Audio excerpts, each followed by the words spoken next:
Christopher Lee was a real-life badass long before his iconic role in The Lord of the Rings. He was so badass he actually helped inspire the James Bond character. Even Lee's lineage was larger than life. His mother was a gorgeous Italian contessa, and through his father he was related to both Holy Roman Emperor Charlemagne and Confederate General Robert E. Lee.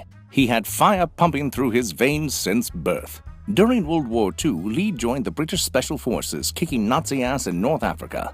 He also helped retake Sicily, stopped a mutiny among his troops, and got malaria 6 times in a single year. But that's nothing compared to what came next. He joined Winston Churchill's Special Ops Unit, whose missions are still classified today, so the details are sketchy. What we do know is that Lee ran espionage, sabotage, and reconnaissance operations. In other words, he was a real-life James Bond before James Bond was even a thing. His step-cousin Ian Fleming, who wrote the James Bond novels, was inspired by Lee when creating the 007 character.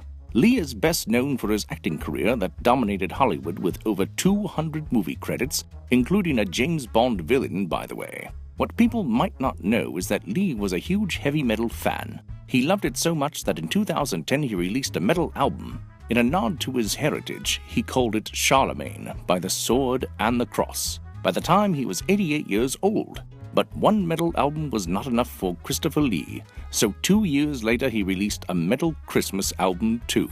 On top of his many film achievements, kicking Nazi ass, and heavy metal career, Lee was a world champion fencer, spoke 6 languages, and sang opera. Christopher Lee was born to be a badass, and for that reason plus many more, he's our next BAMF of History.